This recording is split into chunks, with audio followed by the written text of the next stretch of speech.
there are multiple mistakes and scribal errors in the Dead Sea Scrolls biblical texts.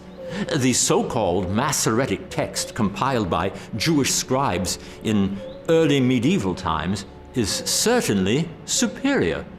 Moreover, we know that texts don't get better over time. They get worse as errors creep in but cannot be corrected, since scribes were instructed to copy the text perfectly without changing a single letter, even if they suspected that it had been set down imperfectly. Yet the errors in the Dead Sea Scroll texts do not appear in the Masoretic text. This means that the Dead Sea Scrolls represent a separate family of biblical texts, and that the Masoretic text evolved independently from some other textual line. Sometimes, however, the Dead Sea Scrolls present us with possibly better versions of the biblical narratives. For example, in Isaiah 6:3, the Masoretic text reads, "Kadosh, Kadosh, Kadosh, Hashem Tzvaot."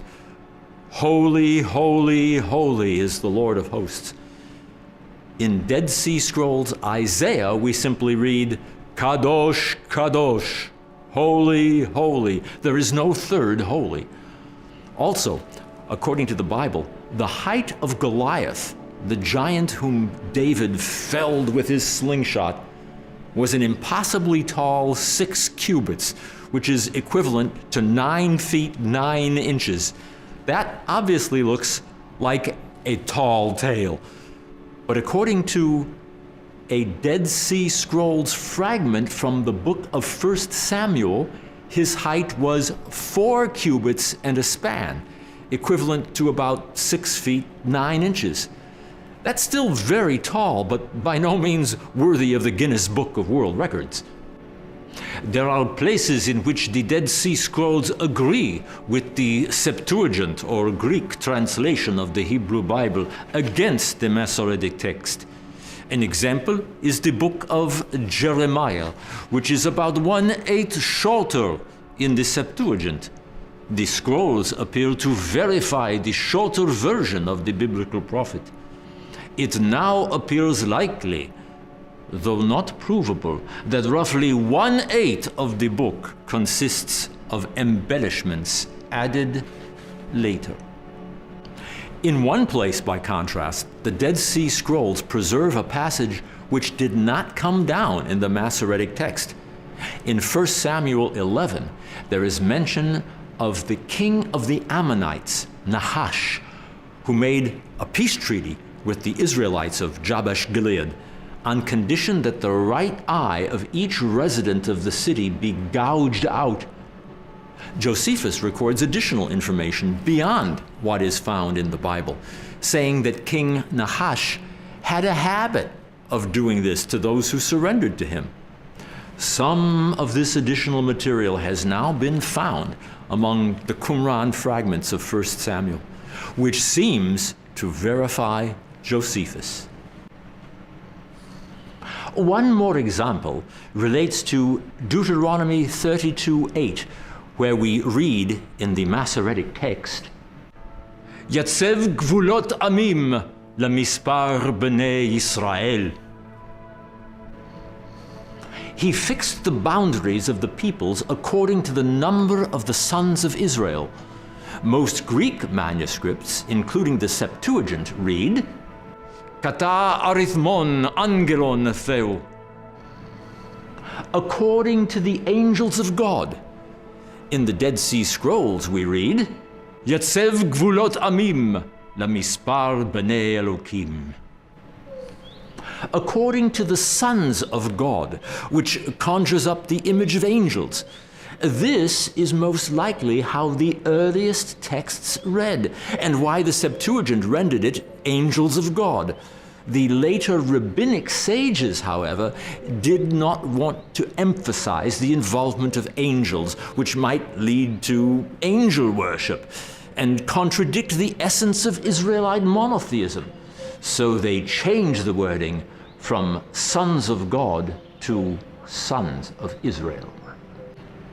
It's also important to mention the long-held theory that the Hebrew Bible descended through three distinct textual traditions: an Egyptian family represented by the Greek Septuagint, a Palestinian family represented by what has come to be called the Samaritan Pentateuch, and a Babylonian family represented by the Masoretic text. There is evidence that all three families among the Dead Sea Scrolls are present, providing proof that the Babylonian and Egyptian traditions had arrived in the land of Israel and joined up with the Palestinian family well before the Common Era. An alternate theory, however, completely discounts the notion of three different types of biblical texts.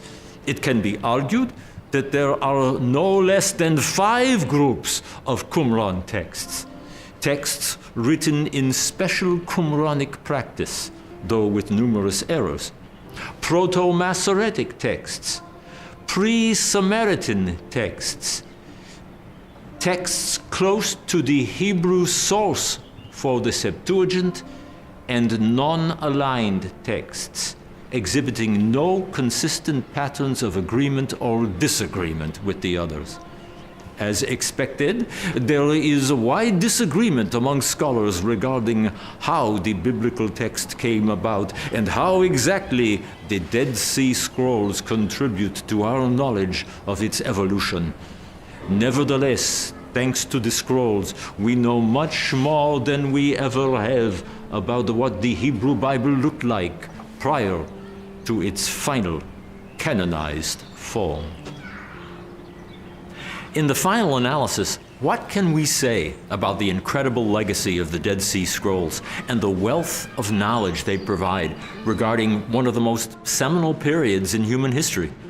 Well, to find the real legacy of these people living on the edge of eternity, we have to look beyond the brief generations of their existence to the millennia which follow. For during the long centuries after Qumran's destruction, some very curious events take place. The wicked Kittim really are judged in the end. Anyone who has ever read Gibbon's Decline and Fall of the Roman Empire is well aware of what happens during those centuries. Every emperor is dethroned. The Senate is abandoned.